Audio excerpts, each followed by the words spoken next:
notre Dieu soit loué.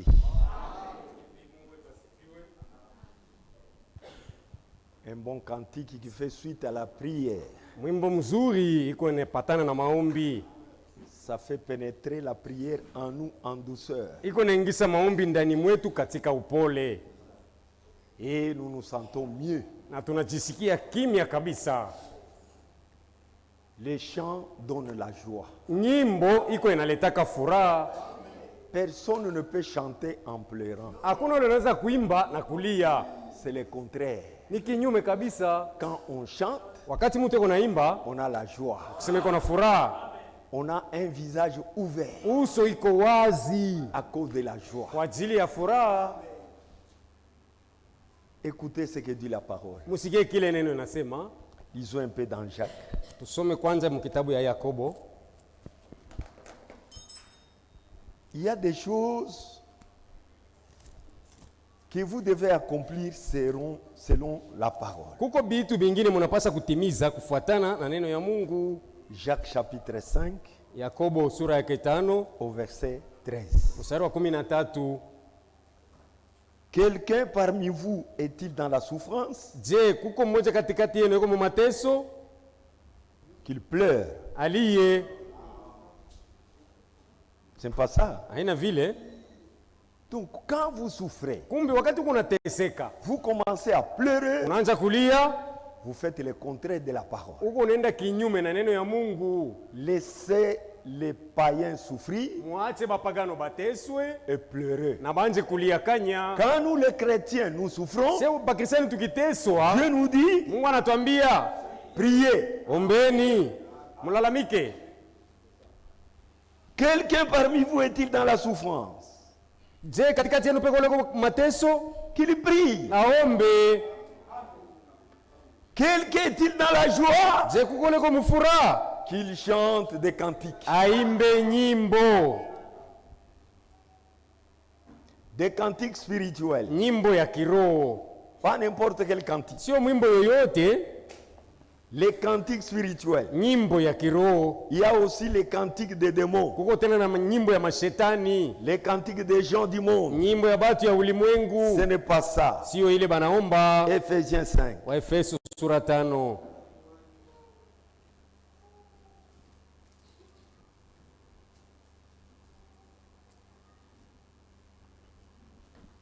Ephésiens chapitre 5. Wa Efeso sura 5.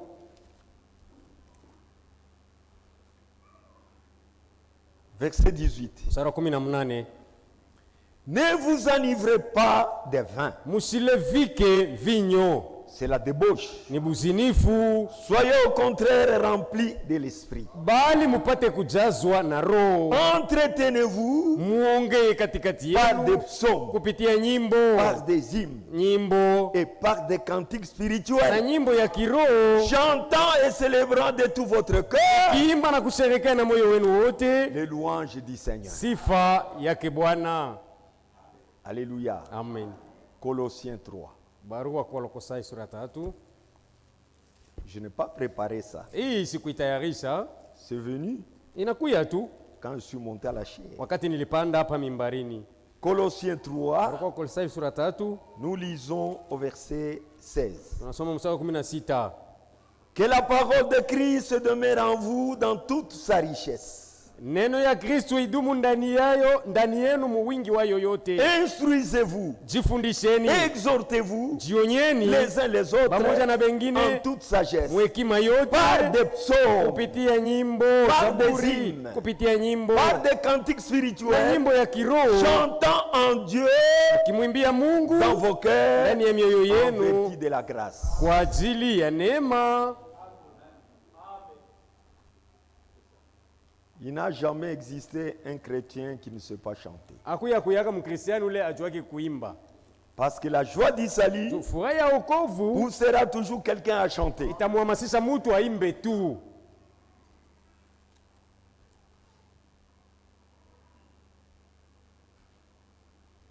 Acte chapitre 16. Matendo ya Mitume 16.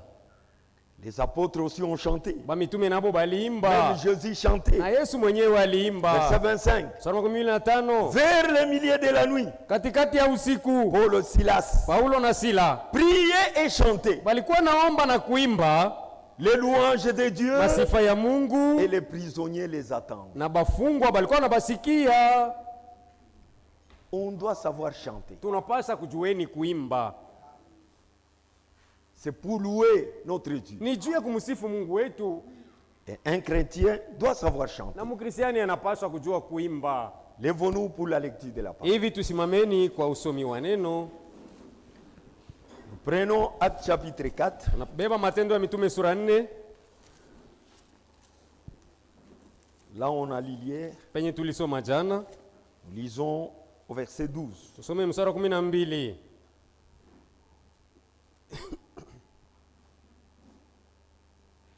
Commençons au verset 8. Anzia mstari wa 8. Alors, Pierre, rempli du Saint-Esprit, leur dit, Kisha Petro kujazwa na Roho Mtakatifu akawaambia, chef du peuple bakubwa ya taifa et ancien d'Israël, na bazee ya Israeli, puisque nous sommes interrogés au sujet sur un bienfait accordé à un homme malade, sababu banatuuliza patendo mzuri balimfanyia mgonjwa, afin que nous disions comment il a été guéri. ili tupate kubambia namna gani alitunzwa. Sachez-le tous, Mjueni hiyo et que bote, tout le peuple d'Israël le sache. na taifa yote ya Israeli ipate C'est kujua par le nom de Jésus-Christ de Nazareth ni kupitia jina Yesu Kristo wa Nazareti que vous avez crucifié ule et mlisulubisha, que Dieu a ressuscité des na ule morts. Mungu alifufua toka C'est wafu, par lui ni kwa njia que cet yake. homme se présente en pleine santé devant vous. Huyu mtu anasimama mwafya njema mbele yenu. Jésus Yesu est la pierre rejetée par vous, ndio jiwe mlikatala, vous qui wewe bâtissez, balikuwa na jenga. et qui est devenue la principale des langues. Hii inakuwa ya mafaa sasa ya kona. Il n'y a de salut Hakuna wokovu en aucun autre, ndani ya mwingine, car il n'y a sous le ciel sababu hakuna chini ya aucun mbingu autre nom jina qui lingine a été donné yenye lipewa parmi les hommes katikati ya batu par lesquels kupitia ile nous jina devions être sauvés. tulipasha kuokolewa. Que Dieu ajoute les bénédictions à cette lecture de la parole. Mungu aongeze mabaraka usomi wa neno. Mettez-vous, Kaleni, nous continuons avec notre thème. tunaendelea na tungo yetu. Dans quel nom prier? Ni katika jina gani tunapaswa kuomba? Et Dieu a donné un nom aux hommes. Na Mungu alipatia batu jina moja, Lui-même Dieu, yeye peke Mungu qui est un sujet d'adoration, mwenye kwa tungo ya mabudu, c'est lui l'Elohim. ndio Elohim, Il est le Yahweh, ni Yahweh, éternel Dieu. milele Mungu. Cet homme, Huyu il s'est révélé aux gens. alijifunula kubatu, Il n'est pas resté un Dieu caché. kubakia mpaka Mungu akufichama, Il s'est révélé alijiweka pour wazi qu'il soit connu, apate kujulikana, pour qu'il soit adoré, ili bamwabudu, pour qu'il soit crié, ili bamwamini, pour qu'il soit loué. ili bamusifu Et il a quitté l'éternité. toka mumilele. Nous avons vu comment les prophètes ont parlé. Tuliona namna gani manabii Ils ont walitabiri, prédit sa venue walitabiri kuja par kwake une naissance virginale kupitia kuzalikwa kwa au kibikira travers d'une jeune vierge. kwa njia msichana, Et les prophètes ont proclamé cela na banabii balitangaza ile dans l'Ancien Testament mwagano la et kale dans le Nouveau na Testament. mwagano jipya. Les anges sont venus confirmer la chose. Malaika balienda kuhakikisha ile C'est ce que nous avons lu avec vous. ile tulisoma na mweye. On répète rapidement. Turudie mko Dans haraka. Luc chapitre 1, Luka sura ya kwanza, la confirmation de l'ange, kuhakikisha kwa ce malaika qui a été prédit. ile ilitabiriwaka. Luc chapitre 1 Luka sura ya kwanza et au verset 31. mstari wa 13 na Et moja, voici, tu deviendras enceinte angalia utakuwa mjamzito et tu enfanteras un na fils utazala mtoto wa et tu kiume, lui donneras le nom de Jésus. utampatia jina ya Yesu. C'était le nom de Dieu, Ilikuwa ni jina ya Mungu, le nom d'un sauveur. jina ya Mwokozi, Parce qu'il n'y a qu'un seul sauveur. sababu Mwokozi ni mmoja tu. Et dans Luc chapitre 2, Na Luka sura ya pili au verset 10, mstari wa 10, mais l'ange lui dit, kini malaika ne akamwambia, craignez point, usiogope car je tena, vous annonce une bonne nouvelle sababu nawatangazia habari qui njema sera pour tout le ile peuple itakuwa kwa watu le wote, sujet d'une grande joie. Mungu ya furaha kubwa. C'est aujourd'hui dans la ville de Na David, ni leo mumuji wa il Daudi vous est né un sauveur, umezalikwa juu yenu qui mkozi est le mmoja Christ, aliye Kristo le na Seigneur. Bwana. Il n'y a pas de Seigneur, Hakuna babwana bawili, il y a un seul kuna Seigneur. Bwana mmoja tu, Et le Seigneur de l'Ancien na Testament, Bwana wa agano la c'est lui kale le Seigneur du Nouveau ndiye Bwana Testament. wa agano jipya. Parce que la Bible Maana déclare, Biblia il inatangaza y a un seul kuna Seigneur, Bwana mmoja tu, il y a un seul Dieu. Mungu mmoja tu. Nous sommes dans Éphésiens. Tuko mbarua kwa Efeso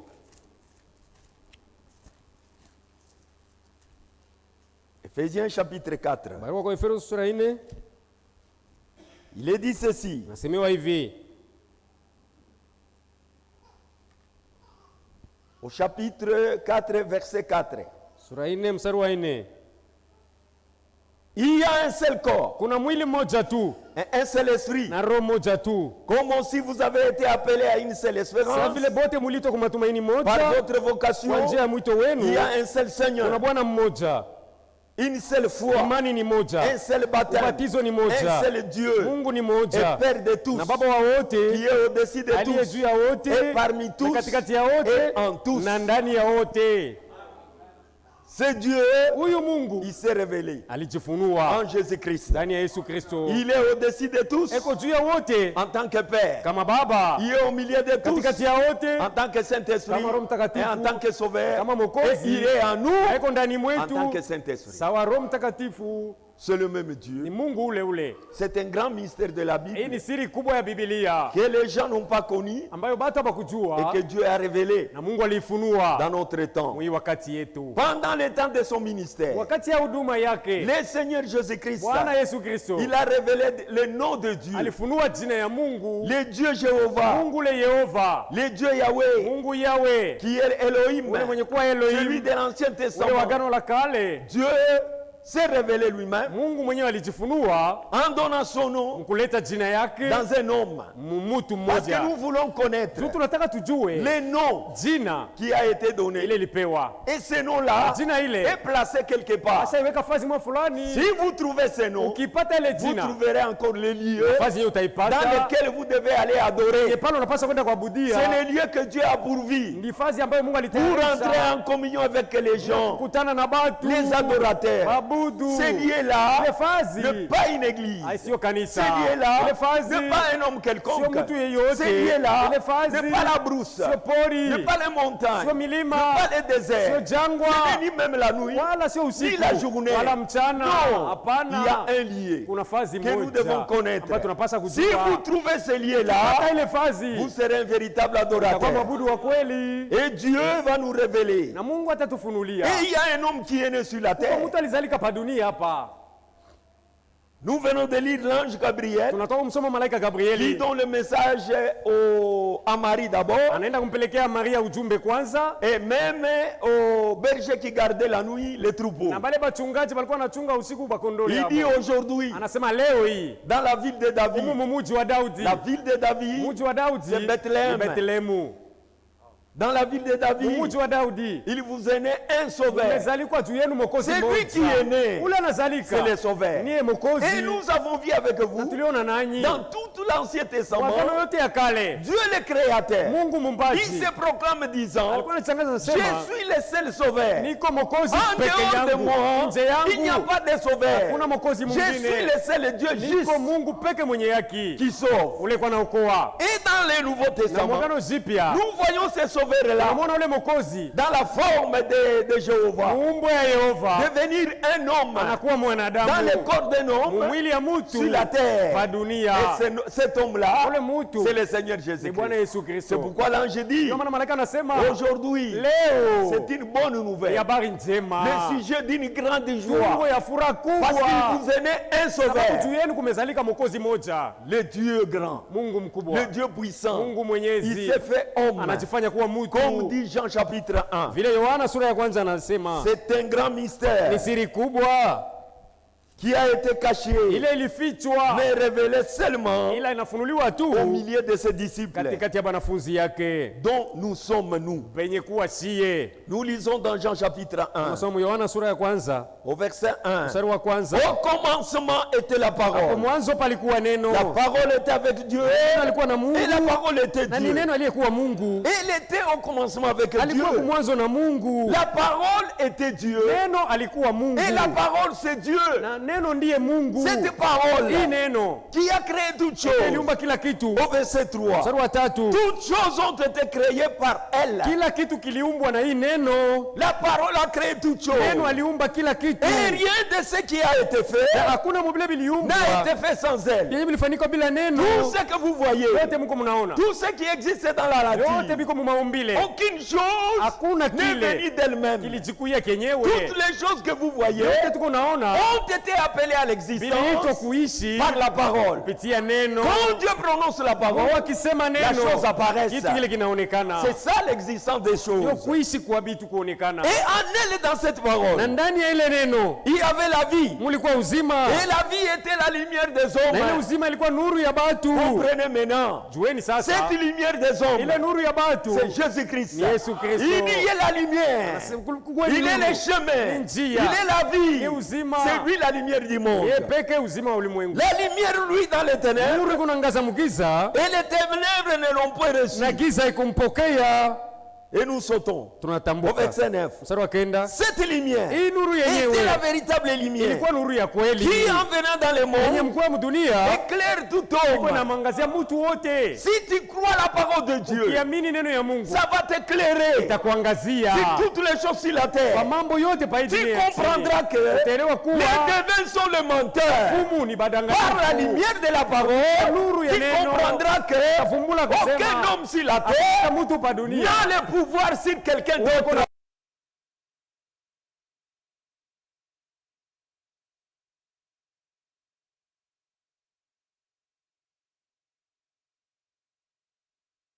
nuru. C'est ça comprendre les choses. Kuelewa vitu. Tu comprendras que Leo kusema Dieu Mungu est le ni Tout-Puissant. wa uwezo En yote. dehors de lui, Nje il n'y a yake pas la vie. hakuna uzima. C'est ça la Hii lumière. ndio nuru. La lumière vient de nous éclairer. Mwangaza inatoka Il nous kutuangazia. montre que Inatuonyesha parler kusema en mal de quelqu'un, kusema vibaya vya mtu c'est le tuer. ni kumuua. C'est ça la Ile lumière. ndiyo mwangaza. On est en train de nous éclairer. Bako banatuangazia. Pas seulement nous Sio éclairer, kuangazia tu. nous-mêmes nous sommes des Na sie lumières. peke tunakuwa manuru. Parce que nous vivons dans un monde de ténèbres. Tunaishi mudunia ya giza. Selon Dieu, Kuona kwa le Mungu. monde est dans les ténèbres. Dunia yote iko mgiza. Il n'y a que la parole de Dieu Unapaka neno ya Mungu qui peut éclairer ce ile monde. inaweza kuangazia dunia Et hii. nous sommes la Na lumière. sie tuko nuru. Comme notre sauveur est Sasa lumière, mwokozi wetu ni nous nuru. aussi nous sommes des petites Nasi tuko lumières manuru kidogo pour éclairer ce kwa monde. kuiangazia dunia hii. Et chacun de nous, partout où il vit, Na kila mmoja wetu pale kunaishi, il est la lumière. yeye ni nuru.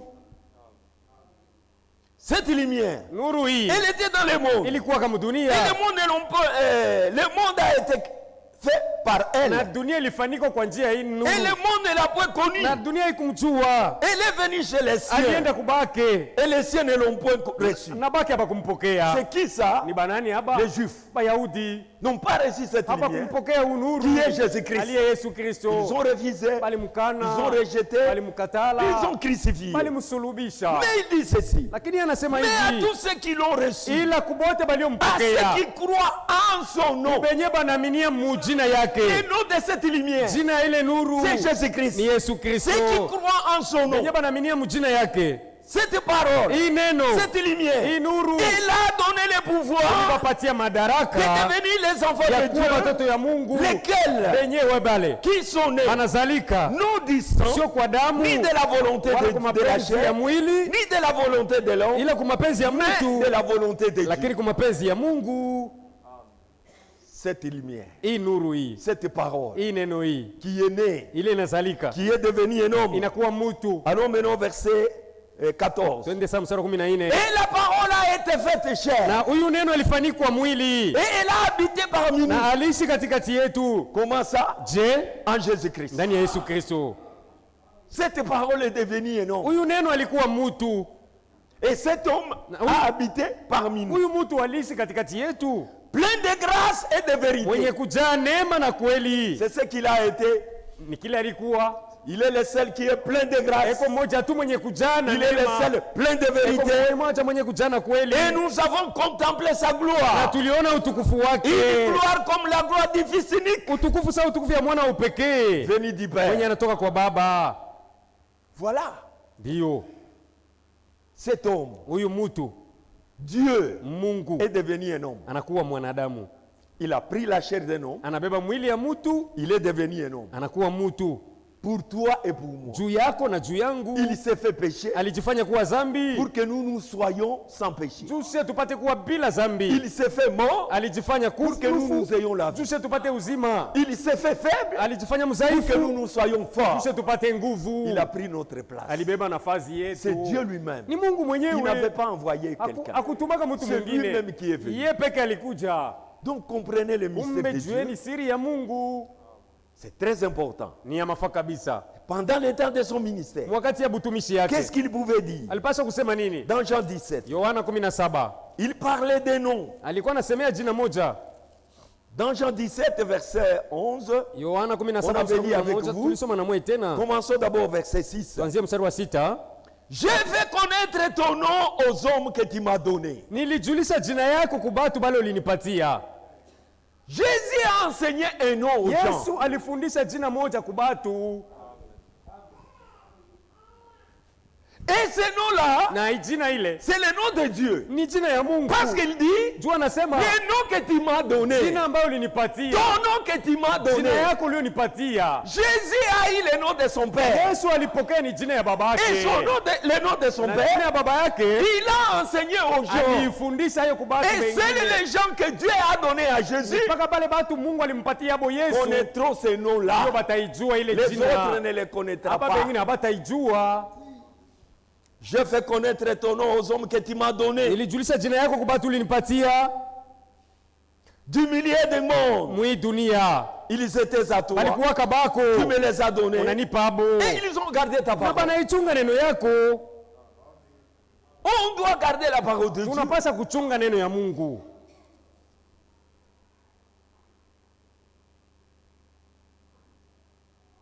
Au verset 11. Mstari 11, Je ne suis plus dans le monde. siko tena mudunia, Et ils sont dans le monde. abo bangali mudunia, Et je vais à toi. nakuja kwako. Père Saint. Baba mtakatifu, Garde-les à ton nom que tu m'as donné. ubachunge mujina yako ambayo ulinipatia. Église, comprenez les Kanisa ile choses. vitu mzuri, Garde-les à ton nom que tu m'as donné. ubachunge mwile jina yako ulinipatia. Le nom de Jésus, Jina ya Yesu c'est ça le nom de Dieu. ndio jina ya Mungu, C'est le nom qui nous garde. ndio jina iko C'est le nom natuchunga, qui nous protège. jina iko C'est natukinga, le nom qui nous bénit. ndio jina iko natubariki, Afin qu'ils soient un comme nous. ili bawe mumoja sawa vile sisi. Le nom de Dieu, Jina ya Mungu c'est Jésus-Christ. ni Yesu Kristo. C'est dans ce nom-là Ndani ya ile jina que nous devons prier. tunapasa kuomba, C'est dans ce nom-là Ndani ya ile jina. que nous devons nous approcher du Père. tunapasa kumkaribia Baba. En dehors de ce nom, Nje ya ile jina point d'exaucement de prière. hakuna malombi itakubaliwa na Mungu. Le nom que Dieu agrée, Jina ile Mungu iko nakubali, il agrée son nom, haiko nakubali jina yake tu qui est Jésus-Christ. yenye kuwa Yesu Kristo. Écoutez les prophètes. Msikie nabii, Les lieux d'adoration que Dieu a choisis. mahali pa mabudu ambapo Mungu alichagua. Paragraphe 44. Aya yake 44. Et là, on voit que Jésus a dit aussi, Na pale tunaona kusema Yesu alisema tena, je suis venu au nom de mon Père. nilikuya mujina ya baba Et yangu, vous ne m'avez point reçu. ila hamkunipokea. Donc le nom du Père Kumbe jina ya baba doit être Jésus. inapasa kuwa ni Yesu Kristo. C'est vrai. Ni kweli, Le nom du Père, jina ya baba c'est Jésus. ni Yesu. Parce que Jésus l'a dit. Tu Yesu alisema hayo, Je porte le nom de mon Père. naichukua jina ya babangu, Je viens au nom de mon Père. nakuja mujina ya babangu, Et vous ne m'avez pas reçu. ila hamkunipokea. Donc son nom, Kumbe jina yake c'était Jésus. alikuwa ni Yesu, Et Gabriel l'a appelé Jésus. na Gabrieli alimuita Yesu, Les prophètes l'ont appelé Jésus. manabii balimuita Yesu. Il était absolument Jésus. Hakika alikuwa Yesu Avant sa naissance, mbele ya kuzaliwa les kwake. saints prophètes lui ont amené et donné le nom d'Emmanuel. Takatifu manabii balimpa jina ya Emanueli, Ce qui veut dire ile inamaanisha Dieu avec nous. Mungu pamoja nasi. Oui, Dieu a été manifesté dans la chair Kisha Mungu alionekana mumwili afin d'ôter les péchés du monde. juu aondoe zambi ya ulimwengu. Et quand il a fait, Alipoifanya il lui a été donné le nom de Jésus. alipewa jina ya Yesu. Amen. Amen. Et le nom a été placé dans un homme. Na jina ilitiwa ndani ya mtu moja. pas dans une église, sio ndani ya kanisa, pas dans une dénomination, wala ndani ya zehebu, pas dans un credo, sio ndani ya credo, mais un homme, ila mtu il a mmoja choisi de faire résider son nom en Jésus-Christ. alichagua kuweka jina yake ibakie ndani ya Yesu Dieu Kristo. a placé le nom dans un homme, Mungu aliweka jina yake ndani ya mtu, c'est Jésus. na huyu ni Yesu. Si Jésus Kama Yesu porte le nom de Dieu, anachukua jina ya Mungu, donc c'est lui kusema ni qui yeye est le lieu mwenye kuwa mahali d'adoration que Dieu a choisi. penye Mungu alichagua. Amen. Alléluia. Amen. Personne Hakuna ne peut venir au Père anaweza kumwendea Baba que par moi. mpaka kupitia kwangu. C'est lui qui a été choisi. Ni yeye alichaguliwa. Maintenant, Sasa nous voyons qu'il y devient alors le lieu d'adoration de Dieu tunaona kusema yeye anakuwa mahali pa mabudu wa Mungu, où vous l'adorez. pale mko mnamwabudia Depuis même avant qu'il soit né, mbele hata azaliwe. il lui a été donné le nom de Jésus. Alipewaka jina ya Yesu. C'était tellement important que ça a été donné à sa mère par l'ange Gabriel, Ilikuwa ya mafaa kabisa ile jina ipewe na mama yake kwa malaika Gabriel, qui lui serait donné le nom de Jésus, kusema batampatiaka jina ya Yesu, fils de Dieu. mwana wa Mungu. Ne soyez pas troublés. Usivurugwe. Quand on dit fils de Dieu, Kama mwana wa c'est Mungu parce qu'il a été ni né, jua alizaliwa, parce qu'il a eu un corps. alikuwa na mwili. Tout fils est né. Mwana wote anazaliwaka. Alors, Basi nous l'avons là. tuko naye pale, C'est celui-là, ndiyo yeye, pas un autre. sio mwingine. C'est par lui Ni seul. kwa njia yake Le lieu pekee, d'adoration que Dieu a choisi. mahali pa mabudu ambapo Mungu alichagua, Le lieu de Dieu fazi ya Mungu qu'il a choisi. ile alichagua. Dieu a choisi de rencontrer l'homme. Mungu alichagua kukutana na mtu, Ce n'était pas dans une église, haikuwa ndani ya kanisa pas dans une wala dénomination, ndani ya zebu pas dans un au credo, ndani ya credo, mais en Christ. ila ndani ya Kristo. C'est là le seul endroit Fazi moja où Dieu pale vient rencontrer penye Mungu anakutana un homme, na mtu, où il peut adorer Dieu. pale anaweza kumwabudu C'est en Mungu Christ. ndani ya Kristo. C'est la seule lieu, c'est le seul endroit. Kwa fazi moja tu, Peu importe que vous soyez, japokuwa uwe nani, méthodiste, Sipiringa, baptiste, catholique, Katolika, protestant, Protestanti, quoi que vous soyez, nani, il n'y a qu'un seul endroit fazi moja où vous tu pouvez adorer Dieu anaweza kumwabudu comme Mungu il faut. kama C'est inavyofaa, en Christ. ni ndani ya Kristo. Alléluia. Et Romains 8 il dit, Na Warumi mnane anasema il n'y a plus de condamnation hakuna tena hukumu pour ceux qui sont. kubale balio ndani ya Kristo. Si vous êtes dans l'église, Ukiwa ndani ya kanisa vous serez condamné. utahukumiwa. Ne restez pas dans l'église. Usibakie mkanisa, Quittez l'église. toka mkanisa, Entrez dans ce ingia corps ndani ya ile qui mwili est le corps mystique yenye de kwa- mwili Jésus-Christ. sioonekana ya Yesu Parce que ce Kristo. corps ne sera jamais condamné. Sababu ile mwili haitahukumiwa Il a kamwe, été déjà condamné. ishahukumiwaka Il ne zamani, sera pas condamné deux fois. haitahukumiwa mara mbili. Voilà là où Dieu a placé son nom. Ndio penye pale Mungu aliweka jina yake, Il a placé le nom dans un homme. aliweka jina yake ndani ya Et mtu, cet homme-là, c'est Jésus. na huyu mtu ni Yesu. Donc, le lieu Kumbi d'adoration, fazi ya mabudu c'est là où Dieu a mis son ni nom. pale Mungu alitia Il jina a mis yake. son nom où? Jina yake aliweka wapi? En Jésus. Ndani ya Yesu. Donc, Jésus, Kumbe Yesu c'est lui le ndio tabernacle. hekalu. Venez dans cet tabernacle. Njooni ndani ya hii hekalu, Pas dans celui-ci, sio ndio ya majengo mais yetu, en Jésus. lakini ndani ya C'est Yesu. lui l'église Yeye véritable. ndio kanisa ya kweli, C'est lui le tabernacle ndio de Dieu. hekalu ya Mungu. Amen. Amen. Toutes les églises Makanisa yote ont les défauts. iko na makosa, Mais le tabernacle Jésus lakini hekalu aliye n'a Yesu pas de défauts. haina makosa. Regardez dans Exode. Angalieni mkutoka, Lorsque Israël voulait sortir, wakati Israeli alitaka kutoka, Dieu a dit, Mungu vous alimwambia prendrez un agneau utamchukua mwana kondoo sans défaut. wasiobulema, Vous allez l'observer utamchunguza pendant 4 jours. kadiri ya masiku ine. Alléluia. Amen. Cet Yule agneau-là, mwana kondoo on devait le prendre le 10e jour du mois alipasha kumchukua siku ya 10 ya pour mwezi, l'immoler le 14e juu ya jour. kumchinja siku ya 14 Ça ya fait mwezi. 4 jours d'observation. Anaongezeka masiku ine ya uchunguzi. C'est le 10, Ni siku ya 10 on les choisit. banamchagua, Le siku 14e, ya 14 on immole. banamchinja. C'était 4 jours. Ilikuwa masiku ine ilipita hapo D'observation. ya uchunguzi. On devait l'observer Walipasha kumchunguza de haut en bas. juu na chini, On devait le retourner. walipasha kumgeuza. Ça devait être un agneau Walipasha kwa mwana kondoo sans défaut. wasiobulema. C'est le type de Ni Christ. mfano wa Kristo. Christ était un agneau sans Kristo alikuwa défaut. mwana kondoo bila bulema. S'il avait des défauts, Alikuwa na il ne makosa, pouvait pas nous libérer. hakupasa Il ne kutukomboa, pouvait pas nous délivrer. hakupasa apaswe kutufungua. C'est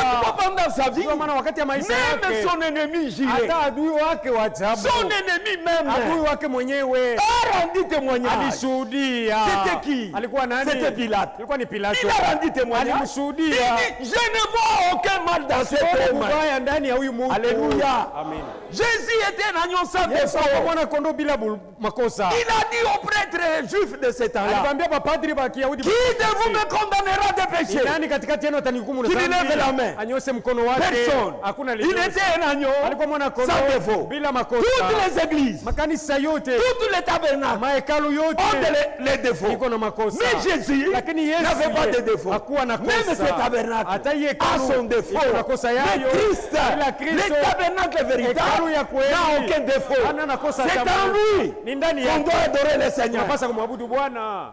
En passant par lui, Kupitia ye il est un sacrifice agréable. anakuwa sadaka inakubaliwa na C'est Mungu. pourquoi Frère Branham disait, Ndio maana ndugu Branham alikuwa anasemaka, si je vous prenais vous tous, nikimibeba mwe où est-ce que bote moi je vais vous amener? tamipeleka wapi? Je n'ai pas un endroit où vous Sina amener. nafasi ya Même kumipeleka. dans ce tabernacle, Hata mwi il y a hekalu des défauts. kuko makosa. Un jour, Siku ingine je prêchais il y a longtemps, nilihubiri yapita muda mrefu avant que ces gens qui sont là-bas à de Bethel Tabernacle ne quittent cet mbele bale endroit. batu bakubetele tabernacle batoke huko. Ils étaient ici. Tulikuwa nabo tungali hapa. J'avais dit quelque chose. Nilisemaka kitu moja Que ici, kusema il n'y a hapa pas la place de Branham. hapana nafasi ya Branham. Ils étaient fâchés. Banakasirika. Ndio. Il dit, toi, tu enlèves les prophètes dans l'église. Wewe unamtosa nabii Oui, mkanisa. oui. Mimi nasema ndio. Branham n'a pas la place. Branham ana nafasi La hapa. place, c'est la place de Christ. Hii ni nafasi ya Kristo tu. Vous comprenez les choses comment? Mungu mnaelewa vitu je? Écoutez Branham ce qu'il dit. Msikie Branham kiego unasema.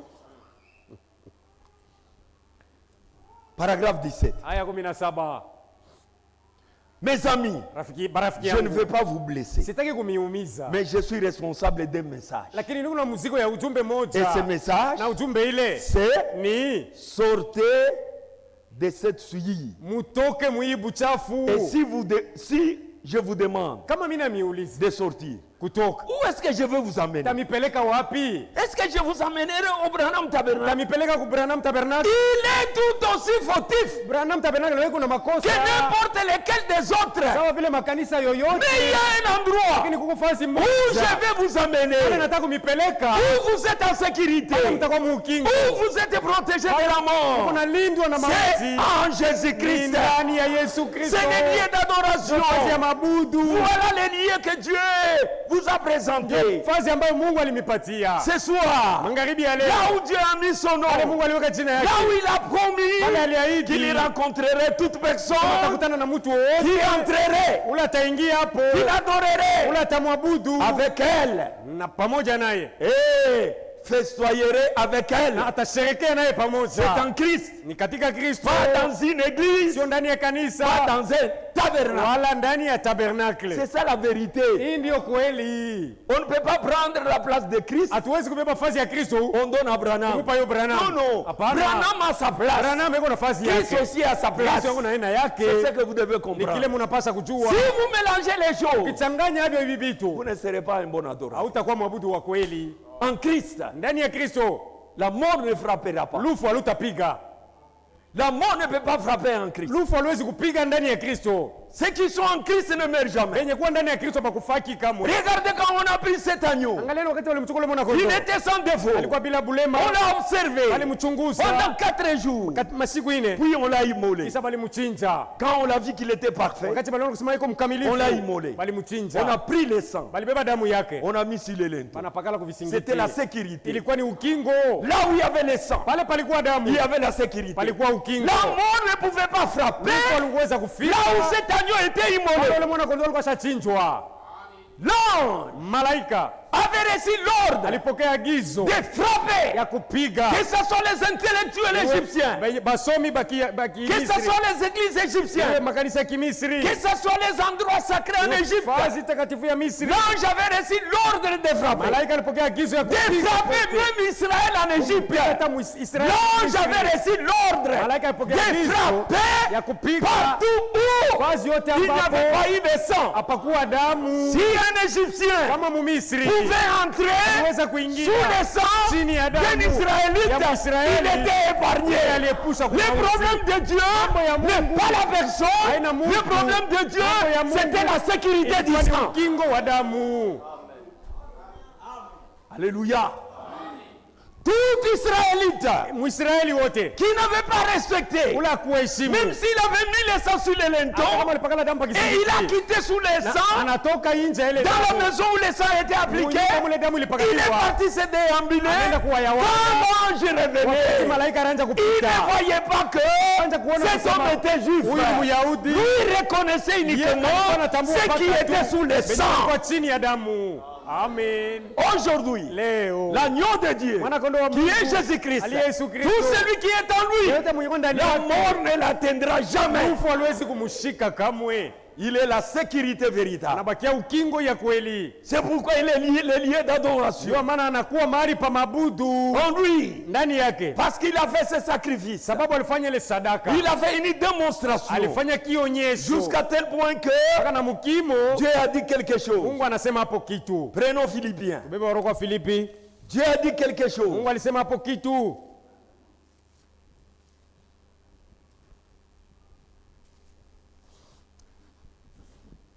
Oh, c'est très profond ça. Ni ya upana kabisa hii. C'est pourquoi au verset 9, Mstari wa kenda ni kwa maana, Philippiens chapitre 2. baraka wa Filipi sura ya pili mstari wa kenda, C'est pourquoi aussi, ndio maana tena Dieu l'a souverainement élevé. Mungu alimuinua sana, Il lui a donné les noms qui ont au-dessus de tous les noms. alimpatia jina ilikuwa juu ya majina yote. Église, comprenez la chose. Eleweni mambo. Dans quel nom nous prions? Jina gani tuko Dans tunaomba? quel nom nous Jina chantons? gani tuko tunaimba? C'est le nom de Ni Jésus-Christ. jina ya Yesu Kristo. C'est le nom de Dieu Ni jina lui-même. ya Mungu Dieu mwenyewe. l'a souverainement Mungu élevé. alimuinua sana. Lui-même. Ye Il peke dit souverainement. alimuinua kabisa. Selon sa propre volonté. Kufuatana na kutaka kwake. Il a élevé Jésus. Alimuinua Yesu. Il a donné ce nom-là. Alimupa ile Il jina. a élevé. Alimpandisha. Et il dit, Na anasema enfin, ili qu'au nom de Jésus, kumjina ya Yesu tout genou goti yote fléchisse. ifukame. Au nom de Jésus, Jina ya Yesu tout genou goti yote fléchisse. ifukame. Où? Wapi? Dans les cieux. Mumambingu. Commençons là-bas. Tuanzie mule. Dans les cieux. Mumambingu mule. Toute personne Mutu wote qui est présente mule kwamo. là au ciel, Mule mumambingu. que ce soit Dieu, Iwe Mungu. que ce soit Ange Gabriel, Malaika que ce Gabrieli. soit les Iwe séraphins, maserafina. que ce soit qui, Iwe nani? devant ce nom, Mbele ya ile jina. il doit mettre ses genoux à terre. Anapasa kufukama mbele ya ile jina. Mungu anashikia. Est-ce que vous suivez? Mungu analeta hii jina. Dieu a donné ce nom.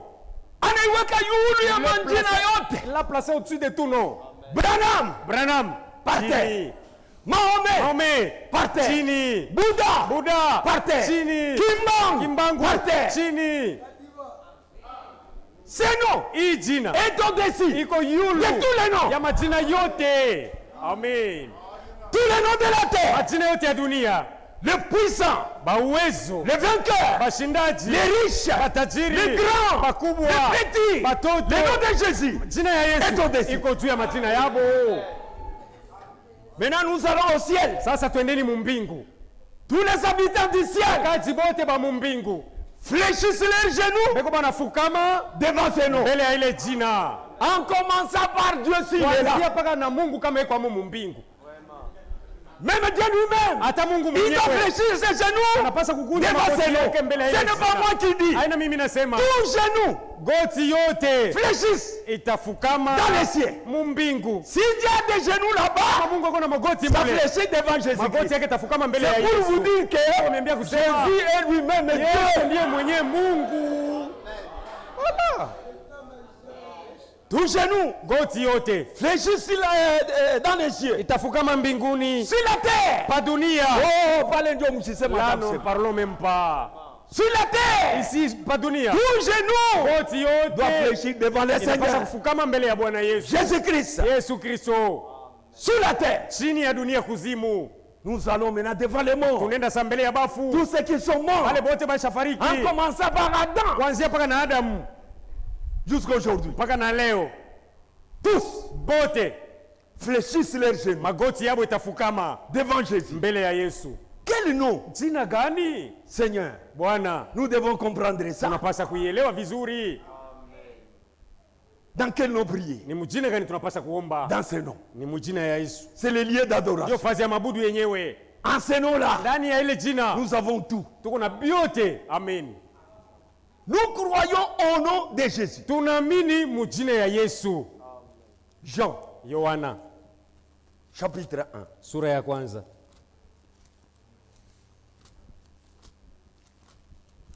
Quand vous comprenez ces noms-là, Ukielewa vizuri hii jina, tu ne peux pas l'abuser. huwezi kuiharibisha. Jamais. Kamwe Tu ne peux pas l'abuser. huwezi kuiharibisha.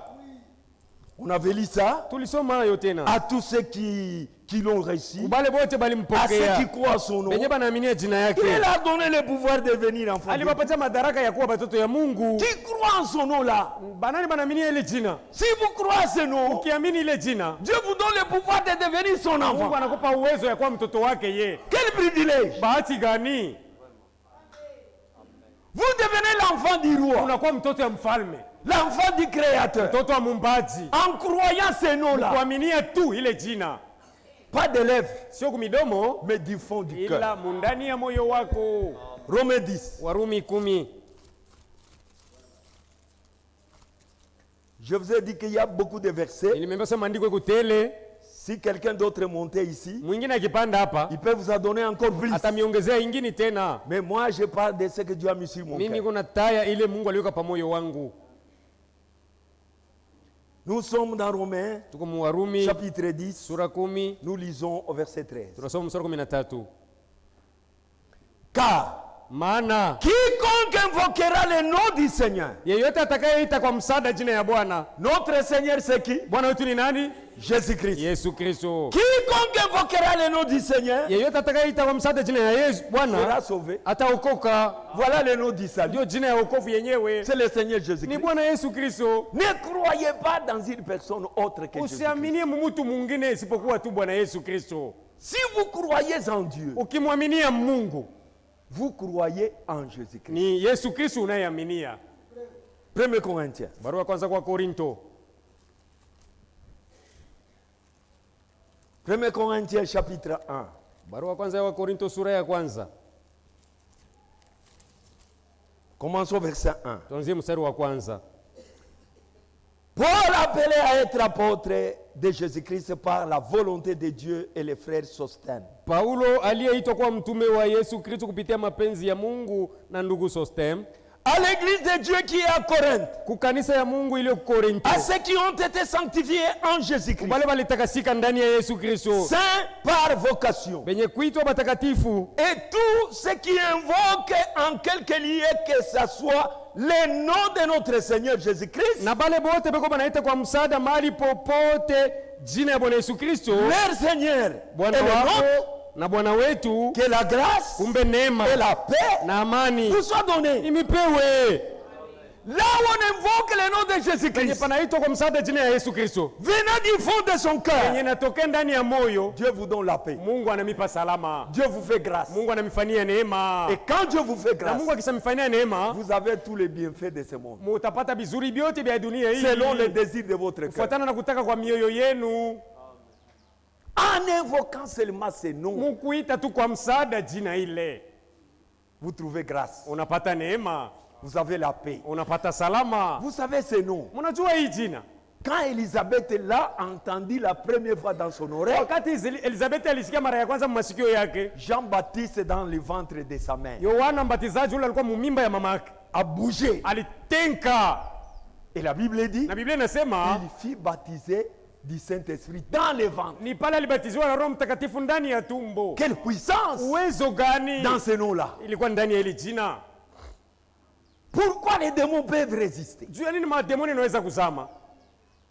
Peut-être c'est nous qui utilisons mal ces noms. Pengine ni sisi tunatumikia mubaya ile jina. C'est un nom très puissant. Ni jina yenye kuwa na uwezo kabisa.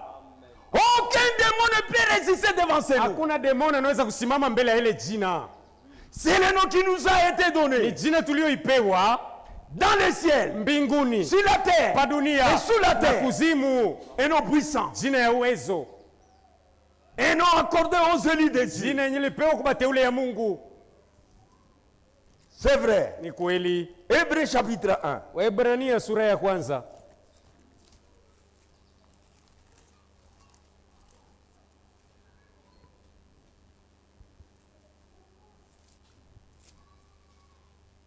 Nous lisons verset 4. Mstari wa 4 tuko tunasoma.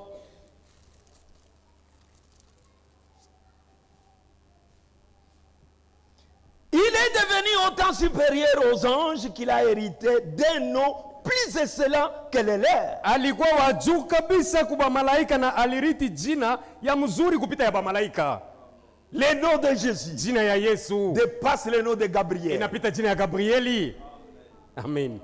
Ça dépasse le nom de tous les anges. Inapita jina ya malaika bote. Parce que dans ce nom, Ndani ya ile jina nous avons été réconciliés avec Dieu. tulipatanishwa na Mungu. Dans ce nom, Ndani ya ile nos jina péchés ont été pardonnés. zambi yetu ilisamehewa.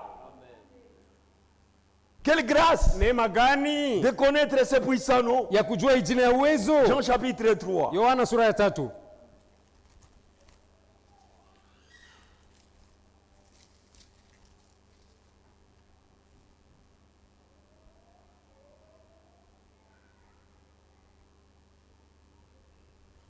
Au verset 18. Sura 18. C'est lui qui croit en lui, Anayemwaminia yeye ne point jugé. asihukumiwi Mais kamwe, celui qui ne croit pas lakini ule anakatala est kuamini déjà jugé ashasambishwa parce qu'il n'a pas cru au nom du Fils unique de Dieu. sababu hakuaminia mjina ya upekee ya mwana wa Mungu. Tous ceux qui rejettent le nom de Jésus-Christ sur la terre Bako nakatala jina ya Yesu Kristo pa dunia sont condamnés. ibenye kuhukumiwa, Ils sont déjà jugés eux-mêmes. bashajisambisha bo benyewe. La condamnation Hukumu est derrière eux. iko nyuma yabo. C'est Dieu qui l'a dit. Ni Mungu anasema, Chapitre 20. sura 12 mstari 12. Nous lisons verset 31. Sura 12 mstari 31. Maintenant écoutez. Asa msikie. Mais ces choses Lakini hii mambo ont été écrites iliandikwa afin que vous croyiez que juu mwamini kuwa Jésus Yesu est le Christ, ndiye Kristo le Fils de Dieu, mwana wa Mungu, et en croyant, na mkuamini vous ayez la vie en son nom. mupate uzima mujina yake. La vie ne vient qu'en croyant le nom de celui qui nous a sauvés. Uzima huko nakuya mkuamini Mungu alitokoa mjina Yesu Kristo. Oui, mon frère. Ndiyo ndugu yangu, Le salut est dans son nom. okovu iko ni mjina yake. Acte 2. Matendo sura ya 2.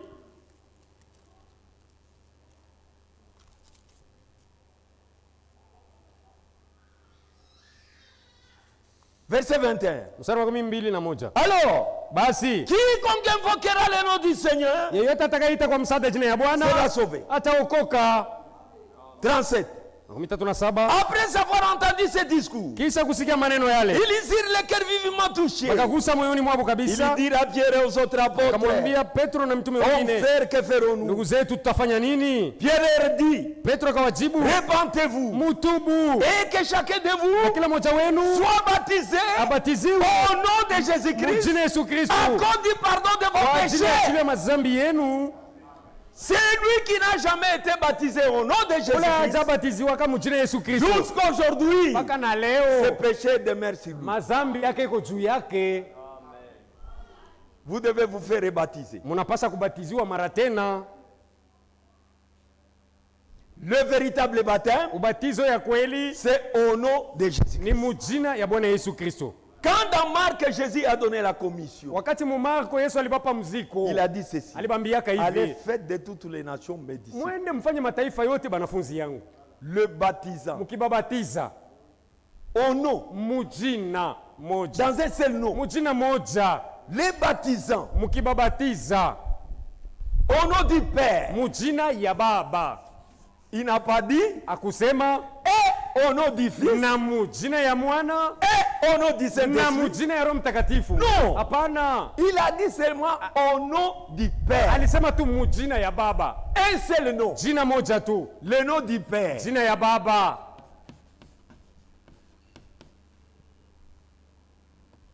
Égal au nom du Fils. Tena ndiyo jina yenye ya Mwana, Égal au nom du tena Saint-Esprit. ndiyo jina ya Roho Mtakatifu.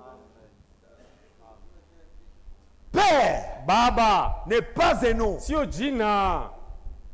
Qui croit ça? Banani banaamini hivi, Baba inanji. Père n'est pas un nom.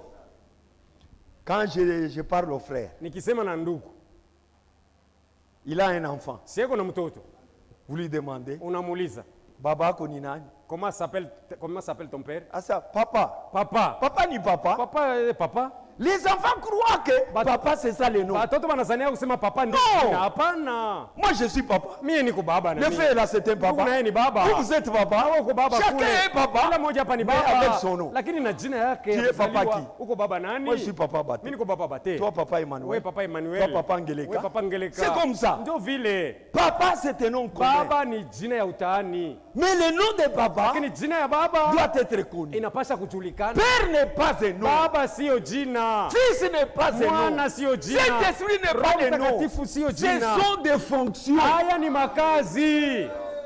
Ce sont des Ni fonctions. makazi. Dieu, Mungu il est le Père. ni baba. En tant que Père, Kama baba il doit avoir les enfants. anapasa kuwa na watoto. En lui, Ndani yake il était un Père. alikuwa baba. Comme Père, Sawa baba il devait avoir des enfants. alipasa kupata watoto. En lui, Ndani il yake était un guérisseur. alikuwa mponyaji. Il pouvait guérir qui? Sasa alipasa kuponya nani? Parce qu'il n'y avait pas de gens à guérir. Hapakuwa batu bakuponya. Alors il fallait qu'il ait des enfants. Ilimpasa apate watoto. Parce que ses enfants tomberont malades. Juu batoto yake batalukula. Il était un sauveur. Alikuwa mokozi. Il allait sauver qui? Alipasa kuwa nani? S'il n'y avait pas de gens perdus. Kama hakuwa bakupotea. Ce sont des attributs. Haya ni makazi alikuwa nayo. Il est la rose des Sharon. Ni Rose ya Sharon. Il est le lit de la vallée. Ni ua ya bonde. Il est l'enfant de David, le fils de David. Mwana wa Daudi. Il est le fils de l'homme. Ni mwana wa Mungu. Il est le fils de Joseph. Ni mwana wa Il est Yusufu. le fils de David. Ni mwana wa Le fils de Daudi. Salomon. Mwana wa Il Sulemani. est tout. Eko yote. Mais ce sont des titres. Ni macheo tu. Mais il a son nom. Lakini iko na jina yake. C'est le Seigneur Jésus-Christ. Jina yake ni Bwana Yesu Kristo. On devait chercher ce nom-là. Bali pasa kuitafutisha ile jina. Maintenant, les gens disent, Sasa watu wanasemaka il y a même celui-là, ce n'est pas même un ule prédicateur. hana hata mhubiri mwenyewe. On ne peut pas l'appeler prédicateur. Hatuwezi kumuita mhubiri. Il dit, moi, je ne peux pas baptiser dans ce que les apôtres ont fait. Anasema mimi sitabatiza mubile ba mitume balifanyaka. Moi, j'ai confiance dans ce que Jésus a dit. Matumaini yangu iko mbele Yesu mwenyewe alisemaka. Je lui ai dit, Nilimwambia, est-ce que toi, tu comprends de plus que Pierre? je wewe unaelewa kumpita Petro mwenyewe alikuwa naye?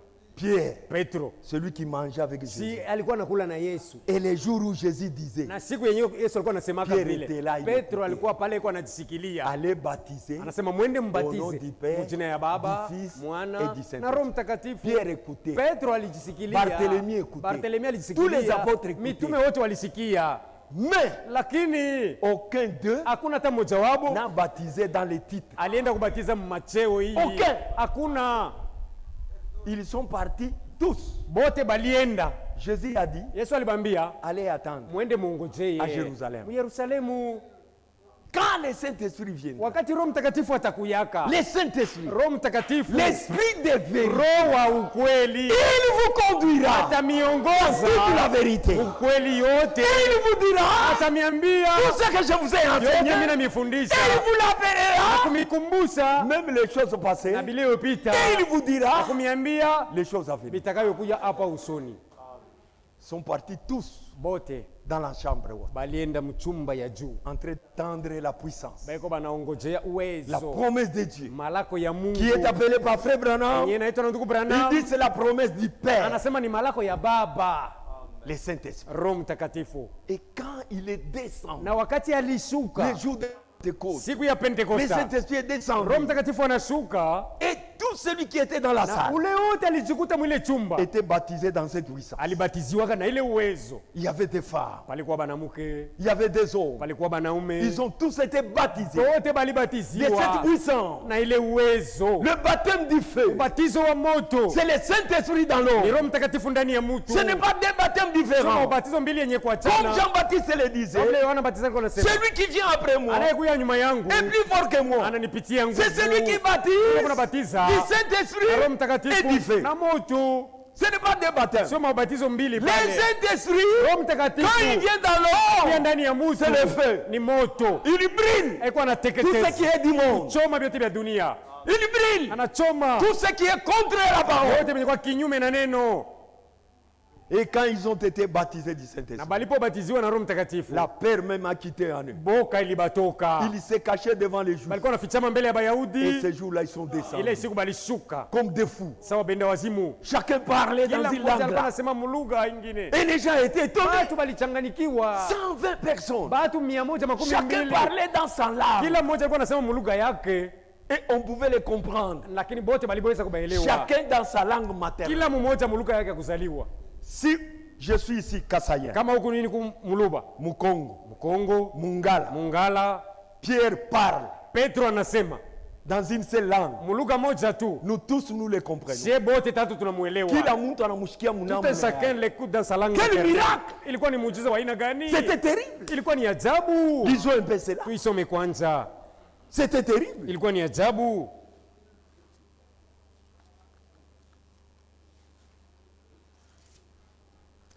Parce que quand le Saint-Esprit est descendu, Juu wakati Roho Mtakatifu alishukaka, ils ont dit que ces gens sont ivres. balibambiaka kusema watu ni balevi.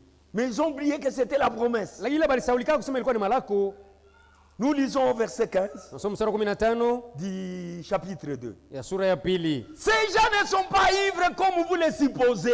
Aba batu abana balevi ile muna Car c'est la zaidi. troisième heure du jour. Sababu hii ni saa 3 tu ya mchana. Mais c'est ici ce qui a été dit par le prophète Joël. Ili ni hapa peko kile nabii Dans les derniers jours, masiku ya mwisho. dit le Seigneur, Anasema je Bwana, répandrai de mon esprit tamimiaka roho yangu toute chair, juu ya kila vos mwili. filles, Batoto et vos fils na bakiume prophétiseront. watatabiri. C'était la promesse. Ilikuwa ni malako. Maintenant écoutez, Sasa msikie. chapitre 2, Sura ya pili, au verset 1. mstari wa kwanza. Les jours de la Pentecôte, Siku ya Pentekosta, ils étaient tous ensemble, bote balikuwa dans pamoja, le même lieu. fazi moja. Tout à coup, Kwa il ghafla vint du ciel kaja kutoka un mbingu, bruit comme celui d'un vent impétueux. makelele sawa ya pepo ya nguvu, Il remplit toute la maison où ils étaient. ikajaza chumba yote balikuwa. Des langues semblables à des langues de feu Ndimi yenye kufanana na ndimi ya moto apparirent séparées les unes des autres. ikabaonekania yenye kuachana mmoja na mwingine, Et se posèrent sur chacun d'eux. na ikaikala juu ya kila mmoja Ils wao. furent tous remplis du Saint-Esprit Wote bakajazwa na Roho et se mit Mtakatifu à parler na bakaanza en kusema d'autres malugha langues ingine selon que l'Esprit leur donnait de s'exprimer. kwa kadiri ya vile Roho alikuwa anamwambia baseme. Or, il y avait en ce jour à Jérusalem Bali mwile siku mu Yerusalemu mulikuwa des Juifs, Bayahudi, hommes pieux, batu batawa de toutes les nations qui sont sous le ciel. ba mataifa yote yalikuwa chini ya mbingu. Au bruit qui eut lieu, Kuile makelele la lisikilika, multitude accourut. batu tele Et bakakimbia kwendako elle fut confondue na bakavurugwa, parce que chacun les entendait parler dans son propre langue. maana kila mmoja alianza kubasikia kusema mulugha yake ya kuzaliwa. Et ils étaient tous dans l'étonnement Bote balishangaa et surprise. na balishituka, Ils se disaient les uns les wanaanza autres, kuambiana mmoja na mwingine, voici ces gens angalieni hapa batu qui parlent. hivi hivi wanasema, Ne sont-ils pas tous je galiléens? bote si ni Bagalilaya? Comment ils ont su d'autres langues? Sasa banajua je malugha Et ingine, comment les attendons-nous? na je Dans tunabasikia notre propre langue, malugha yetu ya kuzaliwa à chacun. kila mmoja. On énumère maintenant les langues. Banaanza kupanga malugha sasa, Dans la langue parthe, lugha ya Kiparti, de Mède, Med, Élimite, Elamite, ceux qui habitent la Mésopotamie, benye beko banaishi ku la Mesopotamia, Judée, ku le Yudea, Cappadoce, Kapadoki, le pont d'Asie, Ponti, la Asia, Phrygie, ku Priscile, la Pamphylie, Pamfili, l'Égypte, l'Égypte, le territoire de la Libye voisine, Historia ya Libia karibu des na Cyrènes, Kirene, et ceux qui sont venus de na Rome, bale balitoka ku Roma, juifs et prosélytes, Bayahudi na bale balitufanya kwa Crétois, Bayahudi, Arabes. Arab. Comment les entendons-nous tous Je bote tuko na basikia parler dans nos langues? beko nasema merveille de malugha Dieu. yetu, mashangao ya Mungu. C'était terrible. Ilikuwa ni hatari. Regardez les langues qu'on a énumérées. Muone malugha ile banapanga, Quand ils parlaient, wakati balianza kusema chacun les comprenait. kila mmoja alianza kubasikia, Les chocs comprennent. bakachoka balianza kusikia. Lui parlait dans une langue, Yeye anasema lugha ingine, la langue des anges. lugha ya malaika, C'est ça la langue des anges. ndio lugha ya malaika. Quand quelqu'un parle dans une langue inconnue, Wakati Mungu mtu anasema lugha c'est différent quand il parle la langue des anges. inachana na yule anasema lugha ya malaika, Une langue inconnue, lugha c'est la isiyojulikana. langue qui n'est pas connue sur la terre. Ile lugha batu hawajui pa dunia hii, C'est ça la langue inconnue. ndio lugha isiyojulikana, C'est ça la langue même des anges. ndio lugha yenyewe ya malaika, Parce que c'est inconnu. sababu haijulikani. Mais quand on parle cette langue-là, Sasa bakisema ile lugha, Vous qui avez des langues de la terre, mwe benye kwa na malugha ya kuzaliwa pa dunia, vous comprenez comment est-ce qu'il muko parle. munaelewa ni nini beko banasema abo. Moi, Bemba, je comprends. Mi mbemba mi nasikia, Un Sanga comprend. Musanga naye anaelewa. Une seule bouche, Kinywa kimoya, mais plusieurs interprétations. matafsiri achana achana. C'était un miracle de Dieu. Ule ulikuwa ni muujiza wa Mungu, C'était terrible. ilikuwa ni hatari. Répentez-vous, Tubuni soyez tous wote baptisés mbatiziwe au nom du Seigneur jina ya Jésus. Bwana Yesu Et Kristo, vous recevez le pardon de vos péchés. Mungu Que nous nous réunissons. tuko tunakusanyika. Jésus a dit, Yesu alisema là où vous serez, pale mtakuwa 2 ou 3, wawili au batatu à mon nom, mujina je yangu serai au milieu de nitakuwa vous. katikati yenu. Ce nom-là, Ile c'est jina le nom de ni rassemblement. jina ya mkusanyiko Pour adorer le ya Seigneur. kumwabudu Bwana, Et ce nom, na jina ile c'est le nom dans lequel nous devons faire toutes choses. ndio mujina tunapaswa kufanya kila kitu. Tout ce que nous devons faire Yote tunapaswa kufanya en pensée, mu mawazo, en acte, mu matendo, en parole, mu masemo, en geste. mu matendo. Faites tout. Fanyeni kila Au nom du kitu Seigneur mu Jésus. jina ya Bwana Yesu Kristo. Colossiens. Barua kwa Kolosai. Voyez la valeur de ce nom. Munaona bei ya hii jina? Si tu utilises un autre nom, Ukitumikisha jina ingine lwako on ne t'écoutera pas. abata kusikia. Colossiens 3. Barua kwa Kolosai sura 3 Somme au verset 17. mstari 17. Et quoi que vous fassiez, Na yote kile mnaweza kufanya en parole, mu masemo, en œuvre, mu matendo, faites tout mfanyeni yote au nom du Seigneur mu Jésus-Christ. jina ya Bwana Yesu, En rendant par l'utilisation de grâce mkupitia kwa njia yake kushukuru à Dieu le Père. Mungu Baba. Frère Branham dit, Ndugu Branham anasema tout ce que tu ne peux pas faire au nom du yote Seigneur, hautaweza kufanya mjina ya Bwana, ne le faites pas. ukiache. Amen. Tout ce que tu ne peux pas faire au Yote nom du hautaweza Seigneur, kufanya mjina ya Ne le Bwana, faites pas. acha. parce que le Père ne sera pas glorifié. Juu Baba hata tukuzwa. Maintenant, qui peut voler au nom de Dieu? Sasa ni nani anaweza kuiba mjina ya Mungu? Qui peut commettre la direté au nom de Nani Dieu? anaweza kusharatika mjina ya Mungu? Seigneur Jésus-Christ, Bwana Yesu Kristo, je te demande, mimi nakuomba Père Céleste, Baba wa mbingu, aide-moi. unisaidie. Je vais chercher cette femme Nataka kumtafuta huyu pour que je mwanamke commette avec les ili adultères nisharatike naye au nom de Jésus. mjina ya Yesu. Amen. Amen. Ça ne marchera pas. Abitendeka. Qui peut voler au nom de Nani Jésus? anaweza kuiba mjina ya Yesu? C'est pourquoi même injurer, tu ne peux pas injurer au nom de Hata Dieu. kutukana hawezi kutukana mjina ya Yesu. Oh frère, aujourd'hui tu vas Ndugu, voir. leo utaona. Joba frère abashi Ce sont tunapika les kan frères fimbo que nous takatifu. battons Aikala avec ke. le Saint-Fouet. Cela n'existe pas. Fimbo takatifu ne Il galaka. n'y a pas de Saint-Fouet. Mwenzako biko na Mungu asani fimbo L'autre, ça lui takatifu. fait mal, tu dis que Non. c'est saint. Hapana. Frère tulimupika Nous makofi ya l'avons ba donné Kristo. des coups chrétiens. Au nom de qui? Mjina ya nani mlimpiga? Tout ce que vous allez faire, Yote mtafanya. en acte Mu ou matendo. en parole, Wala mu maneno. faites-le Fanyeni. au nom du Seigneur Jina ya Jésus-Christ. Bwana Yesu Kristo. Si tu ne peux pas chanter au nom de Dieu, Kama hutaweza kuimba mjina ya Mungu, ne chantez pas. kala kimya. Frère Branham interprète. Ndugu Branham anatafsiri. Page 14, Kurasa 11, paragraphe 61. yake 61. Tout ce que nous devons faire, Yote tunapaswa kufanya. ou en parole, Wala mu maneno. ou en acte, Wala mu matendo. nous devons le faire Tunapaswa au kukifanya. nom de Jésus-Christ. Mjina Yesu Kristo. Si nous prions, Kama tukunaomba, nous devons prier tunapaswa kuomba au nom de mjina Jésus-Christ. ya Bwana Yesu Kristo. Si nous demandons, tunaomba, nous devons demander tunapaswa kuomba au nom du Seigneur mjina ya Bwana Yesu Jésus-christ. Kristo. Si nous marchons, tunatembea, marchons au tembeeni, nom du Seigneur mjina ya Bwana Yesu Jésus-christ. Kristo. Si nous parlons, tunasema, parlons tusemeni, au nom de mjina ya Jésus-Christ. Bwana Yesu Si Kristo. nous baptisons, tunabatiza, baptisons batizeni, au nom du Seigneur mjina ya Bwana Jésus-christ. Yesu Kristo. Tout ce que nous Yote faisons tuko tunafanya en parole, mu maneno, en acte, mu matendo, faites-le ukifanye au nom de Jésus. mu jina ya Yesu. Voilà les noms dans lesquels nous devons prier. Hiyo jina ambayo tunapaswa kusali. Ensuite, Kisha tout ce que vous faites, yote Mungu anafanya en parole ou en mu acte, masemo wala matendo, faites-le au nom de Jésus. ukifanya mu jina ya Yesu. Après ça, Kisha c'est ile ce que vous faites. ni kile munafanya. Mais vous devez d'abord prendre son nom. Kwanza mnapaswa kuibeba jina yake. Amen.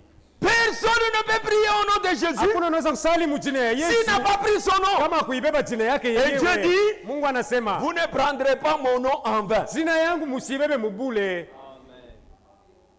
Le nom de Dieu, c'est Jésus. Jina ya Mungu ni Vous ne Yesu. pouvez pas le prendre en vain. Huwezi kubeba jina ya Yesu Et si vous mubule. n'avez pas le nom de Na Jésus, kama una nayo jina ya Yesu, vous ne marcherez pas avec lui. hautatembea naye Vous ne pamoja. parlez pas à son nom. Hautasema mjina Ça yake. sera terrible. Itakuwa ni hatari. C'est pourquoi, Ndiyo maana même quand on demande, hata wakati tuko nous tunasali, demandons à son nom. tuko tunaomba ni mjina yake. On nous a lu ça même dans la prière. Bali tusomee hata wakati ya maombi. On continue à lire. Unaendelea na usomi. Jean 14, Yohana 14 au verset 13. mstari wa 13. Et tout ce que vous demanderez en mon nom, Na kiote mtahitaji mjina yangu je le ferai, nitakifanya, afin que le Père soit glorifié dans kusudi le Baba Fils. atukuziwe na mwana. Si vous demandez quelque chose, Mkiomba kitu En mon chochote nom, mjina yangu je le ferai. nitakifanya. Si vous demandez au nom de Kimbang, Mkiomba mjina ya tu Kimbangu le recevras. hautapokea kitu. Au nom de Kadima, Mjina ya Kadima, au nom de Mahomet, mjina ya Maome, c'est du blasphème. ile ni makufuru. Demandez au nom de Jésus. Ombeni tu mjina ya Yesu. Jean 15, Yohana 15 verset 16. mstari wa 16. Ce n'est pas vous qui m'avez choisi, Sio mwe mais mulinichagua, moi je vous ai choisi ni mimi niliwachagua et je vous ai établi na afin nilimeweka que vous alliez juu et mwende que vous portiez des fruits. na mchukue Et que matunda votre fruit na matunda yenu demeure afin que dumu, ili vous demandiez au Père mumuombe à Baba mon nom, jina yangu il vous la donne. amipatie kile munaomba. Jean 16. Yohana 16 Nous demandons au nom de Jésus. tuko tunaomba ni mjina ya Yesu. Verset 24. Mstari wa 14 Jusqu'à présent, mpaka na hivi vous n'avez rien demandé. ameyaomba kitu Ah, mon nom. mjina yangu. Debout, unaanza kuomba, Depuis uyaomba que tu as kitu. commencé à prier, tu n'as jamais rien demandé. Waza, debout, tunaanza Imaginez un kuomba. peu, depuis Atuyaomba que nous kitu. avons commencé à prier, nous n'avons rien demandé. Jusqu'à présent, Mpaka na hivi vous n'avez rien demandé à mon ameomba nom. kitu mjina yangu. Demandez Ombeni et vous recevrez. na mtapokea, afin que ili votre joie furaha yenu soit parfaite. ikamilike. Pour terminer, Kwa kumaliza, écoutez Frère Branham. msikieni ndugu Branham, Je vous lis quelque part. na misome yako sehemu moja fulani. Ces noms, Ile jina écoutez, msikie, le fondement fondamental de la foi. msingi imara wa imani. Jésus a dit, Yesu alisema, tout ce que vous demanderez au Père en mon nom, kile kiote mtaomba kwa Baba mjina yangu je le ferai. nitakifanya. Maintenant, il vous pose la question. Sasa namiuliza, Avez-vous déjà réalisé je mshavumbulaka ce que cela signifie? amana ya hiki tunasema Demandez au nom de Jésus. kuomba mjina ya Yesu? Tu sais ce que cela fait? Unajua amana hiyo? Écoutez, Msikie. réalisez-vous que Je, mnashavumbula kusema si nous allons devant Dieu dans le nom de Jésus, tukienda mbele ya Mungu mujina ya Yesu c'est tout à fait ni comme si c'est Jésus lui-même qui priait. iko sawa vile ni Yesu mwenyewe iko anaomba pale. Amen. Frère, Ndugu, quand nous allons devant Dieu au nom de Jésus, tukimkaribia Mungu mujina ya Yesu, lorsque tu pries, wakati kunaomba ce n'est pas toi, haina wewe kunaomba, c'est Jésus qui ni prie Yesu iko naomba pale à ta pako. place. Pali pako. Soyez sincères. Kumbe uwe na wazi wa moyo Quand nous prions, wakati kunaomba. soyons sérieux. Tutosheni Parce que c'est michezo, Christ qui prend le relais. sababu ni Kristo anabeba nafasi. Alors, Basi je vais au Père dans le nom de Jésus. niko naenda kwa Baba mjina ya Yesu. Ce n'est plus moi qui prie, Sio mimi naomba tena, c'est Jésus. ila ni Yesu, Car c'est ton esprit priant au travers de moi. sababu ni roho yako iko naomba ndani wangu. Je dois alors recevoir ce que je demande. Mimi napasha kupokea kile mimi Parce qu'il a naomba, dit, sababu alisema c'est la parole de Dieu neno ya Mungu lui-même. ye pekee Cela ne peut pas faillir. haiwezi kushindikana. Parce que c'est Jésus qui prie à notre place. Ni Yesu iko naomba pahali petu. Ayez confiance dans ce nom. Tumainieni ile jina, C'est un nom très puissant. jina ya uwezo kabisa. Je vous lis encore quelque chose Somea mo tena kitu kingine pour terminer. kwa kumaliza. Israël à la mer Rouge, Israeli pa bahari mwekundu, paragraphe aya 203. yake 203. Frère Branham dit ceci. Ndugu Branham anasema ifuatayo: Est-ce que les bâtons représentent dans la main de Moïse? bakora mkono ya Musa inaonyesha nini? Qu'est-ce que les bâtons représentaient dans la main de Moïse? Bakora mkono ya Musa ilikuwa na maana gani? Quel est le nom de Jésus dans l'église aujourd'hui? Ni jina gani ya Yesu iko mkanisa leo? Les bâtons qui étaient dans la main de Ile Moïse, muti ilikuwa mkono ya Musa. c'était les bâtons de la délivrance. Ilikuwa ni mkono ya ufungulivu. C'était les bâtons de la Ilikuwa délivrance. ni mkono ya ufungulivu. C'était les bâtons de la Ilikuwa ni guérison. bakora ya matunzo. De la même manière Vile, que vile. ces bâtons étaient dans les mains de Ilikuwa Moïse, mkono ya Musa. c'est de la même manière Vivyo que tena. le nom de Jésus est dans les mains de l'église. Ilikuwa mikono ya kanisa. Pourquoi? Juu ya Pour la nini? délivrance de son Juu ya peuple. ufungulivu wa taifa yake.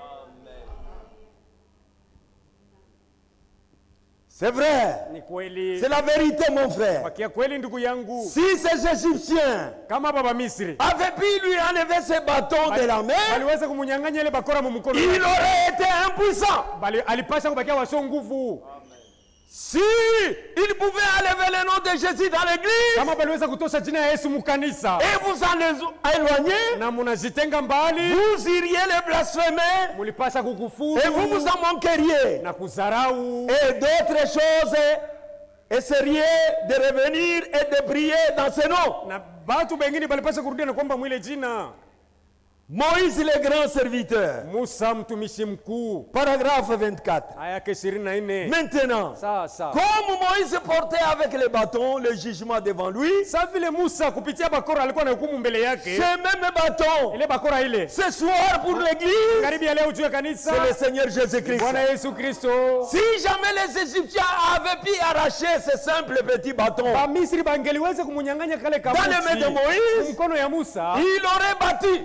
balipasha kumupiga Musa. Lorsque le diable pourrait seulement enlever la divinité du nom de Jésus-Christ, Wakati shetani ataweza kunyang'anya bumungu bwa jina Yesu il Kristo, pourrait battre l'église. shetani anaweza kuipiga kanisa. Mais comme les bâtons du jugement allaient devant Moïse Sawa vile muti ya hukumu ilikuwa inaenda mbele ya pour Musa prendre le jugement, juu ya kubeba ile hukumu, pour apporter le ya jugement, kuleta hukumu, ainsi agit le nom de Jésus qui va devant nous ndivyo jina ya Yesu iko natumika yenye kwa mbele yetu pour rendre notre jugement. kukata mambo yetu. Amen.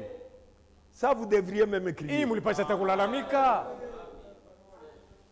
Ne cherchez d'autres, ne cherchez rien. msitafute kingine. Dieu vous a donné les noms. Mungu ashamipa jina, Ne dormez même pas avec la Bible. usianze hata kulala na Biblia, Ne prenez pas de l'eau sainte. usibebe maji ya N'ayez pas un chapelet, il n'y a rien. usikuwe hata na rosari, hamuna kitu. Satan ne crée pas ces choses-là. Shetani asiogopi vile vitu, Il a peur de ce nom puissant. eko naogopa ile jina ya uwezo, Le nom de Jésus. jina ya Yesu. Prenez ça. Beba jina ya C'est votre Yesu, jugement.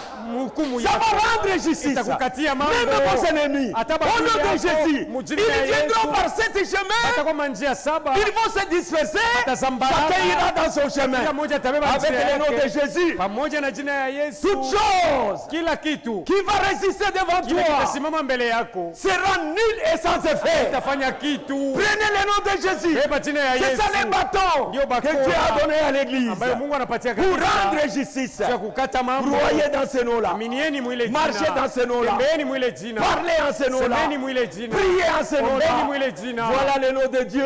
Jina ya Mungu Il a mis cela aliweka dans un ndani ya nom. mtu Jésus-Christ, Yesu Kristo, c'est lui le lieu d'adoration. yeye fazi ya Venez-vous tous en Christ. bote ndeni ndani ya C'est là où nous Kristo. nous rencontrons. Kule tuko tunakutana En Christ, ndani ya Kristo, il y a l'atmosphère céleste. kuko dalili ya En mbingu Christ, ndani ya il y a la Kristo. joie céleste. En Christ, ndani ya il y a Kristo. les dons célestes. Kuko zawadi ya En mbingu. Christ, Ndani ya il y Kristo. a toutes choses pour l'église. Kila kitu juu ya kanisa. Aujourd'hui, Leo nous sommes les riches. tuko matajiri Avec ce nom, pamoja na nous ile sommes jina. des riches. Matajiri. Ne craignez rien. Usiogope Prenez tena. ce nom-là.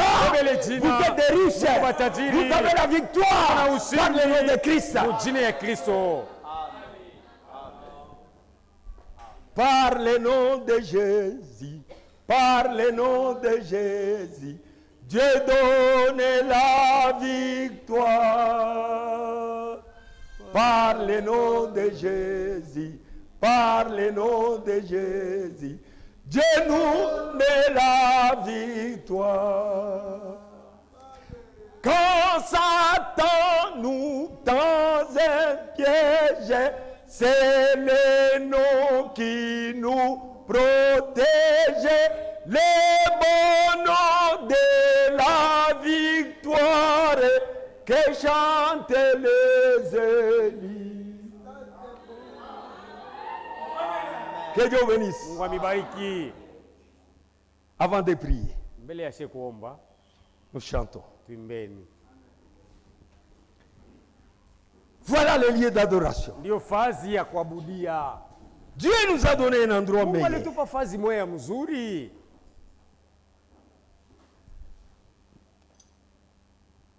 Oh, c'est très bon. Mzuri kabisa. Nous chantons 41. Tunaimba nambari 41. C'est le cantique qu'on connaît déjà. Ni mwimbo tushajuaka zamani. Que la Coran nous accompagne. Kikosi kitusindikize. 41. 11.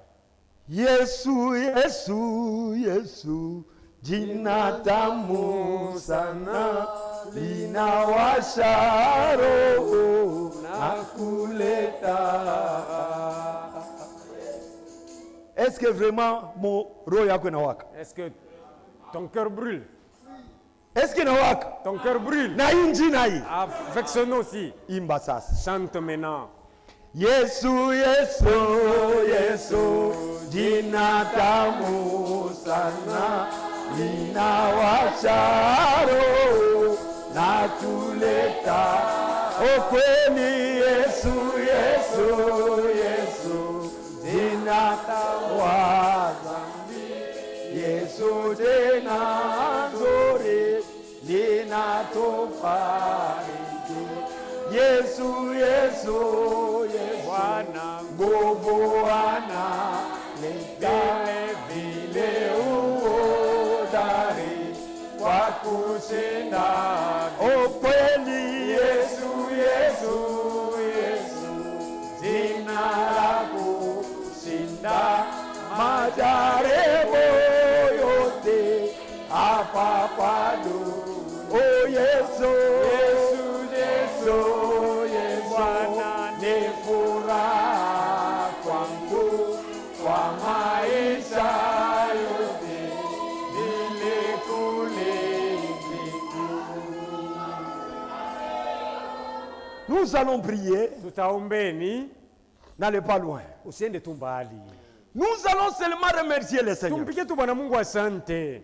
pour ce cadeau d'amour qu'il nous a donné. Kwa ile kipawa cha mapendo alitupatia. Quand quelqu'un vous donne quelque chose, Mtu akikupa kitu kyokyote, dis-lui merci. umwambie asante. Dieu nous a donné Christ. Mungu alitupa Kristo. C'est pour nous un cadeau. Kwetu ni kipawa. Et ce cadeau-là, Na ile un kipawa cadeau de protection, kipawa cha ulinzi. un cadeau de guérison, Kipawa cha matunzo. un cadeau de paix, Kipawa cha amani. un cadeau de Kipawa cha réconciliation. upatanishi. Grâce à ce nom-là, Ajili ile jina. nos péchés ont Mazambi été yetu pardonnés. yamesamehewa. Quelle grâce! Neema gani? Lèvons-nous. Tusimameni. Remercions le Seigneur. Tumpige Bwana Mungu asante. Remercions-lui seulement. Tumpigeni tu asante.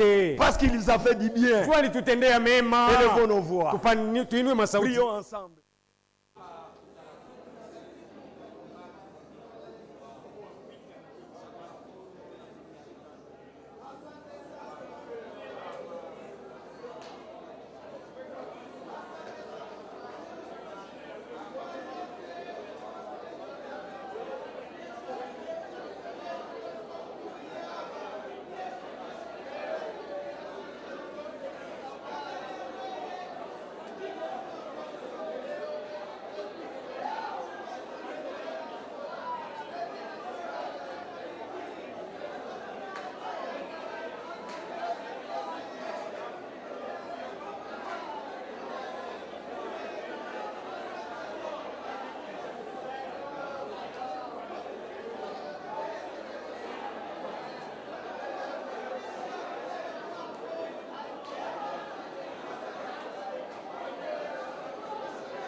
Baba mumbaji wetu, Mungu wa kumbingu, tunakupikia asante mwa munene sana, sababu kupana kwako kunashindia kwa bantu. Bantu kabeko na pana manachakulanga vizuri banabakia nabyo. Banababa vile vya Chevalier ndio anapatia mwenzake. Mewe Mungu mwekonomi yako, mumapendo yako, ulitosha bakile kilikuwa kia bei sana. Biblia nasema mwana wa pekee hakukuwa na mwingine wa kumkombola, ni paka ule ndio ulikuwa kanaye. Bwana unamutoa, unamuleta, unetupaye juu ya mankosa na manzambi yetu, juu ya bujima yetu na ufufuko, juu ya baraka na salama yetu, juu ya ile Baba na vya kukupikia na vya asante tunavikosa. Bwana masemo yenye hatuna nayo, tunakulomba Mungu, kama ni kutubewa tubewe chibenyewe, tukwe mari yako, tukwe kado yako juu ya Yesu Kristo ule ulitupatia Baba. Unachakula jina inashinja manjina yote, unaitapo nasema hii jina mkinyombe ni Mungu temipatia vile munataka. Kupitia ile jina kumbingu wako naipikia magoti, pa dunia magoti, bafu wako naipikia magoti. Hii jina ni ya uwezo sana, ni jina uliweka ndani ya kanisa, unaleta sabato de jugement, unaleta Mungu juu ya kuweza kutukombania, unaleta Mungu juu ya kuweza kutuficha. Bulangeti yetu ya kulala na kuifunika ni wewe, kofiri ya milango yetu ni wewe Yesu Kristo, mabarieri ya mampango yetu ni wewe Yesu Kristo, safari yetu ni wewe Yesu Kristo, mai ya wekunawa ni wewe Yesu Kristo. Unasema kyote mutafanya, mukusema, mukuwaza, mumatendo, muifanye yote munjina Yesu Kristo. Asante Mungu, tunakutumania Baba, utusaidie. Tulianza kutembea na makala, tulianza kutembea na mankamba mpori, tulianza kutembea na mabwembe ya manchanjo, tulianza kutembea na mabiribiri. Leo unatosha vile vyote, unatupatia jina inashindia makala, inashindia biribiri. Oh Seigneur, merci. Hii jina iko natetemeka, bantu wote wa dunia wako naikimbia. C'est pourquoi leo Seigneur, dawa yote mbele ya jina ina na nguvu. Wewe ndio munganga wa vyakwe, wewe ndio dawa ya vyakwe. Seigneur, hii jina tuitilize mu magazin yetu, tuitilize mu mashamba yetu, tuitilize mu mai yetu, tuitilize pakulala kwetu, tuitilize mu safari yetu. Juu yonjo netupatia, yonjo inastahili muinjina, tunapokea vyote. Asante Mungu wetu, kama tulikuwa tushakusahau, leo unetukumbusha, ushakutupa kitu wa bei, ne hatuyue bei yayo, leo unetonesha bei. Merci Mungu juu ya ile utukufu kavumi kurudiri. Ufanye ke jina ibakie ngabo mu maisha yetu. Wafu wako Mungu mjima, ubariki machache ya mingi ni ule tutendea Baba. Hii jina tunataya kila mtu bakutoka imu akompanye. Hii jina tunataya kila mtu bakutoka ende nayo, imutangurie ikuye maisha na bujima, sababu ni jina ya bei ya we Mungu mjima. Satani tusabwisha, leo unetukumbusha ya kama hii jina yonje iko netukombania. Merci Seigneur. Kumbe ndani ya mai hamuna kitu, kumbe ndani ya makala hamuna kitu. Wewe ndio dawa yetu. Dawa ya commerce ni jina Yesu, dawa ya kujisha na ni jina Yesu Kristo, dawa ya mapendo mundoa ni jina Yesu Kristo. Oh Seigneur, merci. Tusaidie Mungu, tusaidie Baba, urumie bubumbafu na mankosa yetu. Tunajitoka mikono yako Baba, tunalapa tutabeba hii jina ndio tatumika nayo sasa. Unasema kuna jina ile lipewa kumbingu na kwa dunia, ndani ya ile jina muko furaha, muko kovu, muko mapendo, muko patanishi, muko uwezo, ni jina Yesu Kristo. Merci Mungu wetu, tunaamini, tunaibeba sasa, ikwe sagoshi yetu, paka vile tunabeba ka telefone. Hii jina tutaiacha, hatutaitula, tutalala nayo. Ya kweli Mungu mzima, pengine tunasaboka na telefone, tunasaboka na franga, na makarte de lecteur tunahesabwaka. Me injina ibakie ngamo muro yetu. Fosho tutenda twende nayo. Merci mfalme. Sifa na kavumu irudi kwako. Pokea hii maombi. Batoto wako barikomba hapa debu asubuhi. Ubariki maombi ya kila mmoja. Ushindikishe kila mmoja. Sifa, kavumu, utukufu ikurudilie milele na milele. Tunaomba tunaamini katika jina ya bei ya Bwana na Mwokozi wetu Yesu Kristo. Amen. Que le Seigneur bénisse. Bwana Mungu amibariki. Je crois de tout mon cœur. Naamini na moyo wangu wote. Qu'à partir d'aujourd'hui, Sema kuanzia leo. ce nom Hii jina fera l'affaire. Amen. Itafanya mambo. Amen. Utilisez-les. Muitumikishe.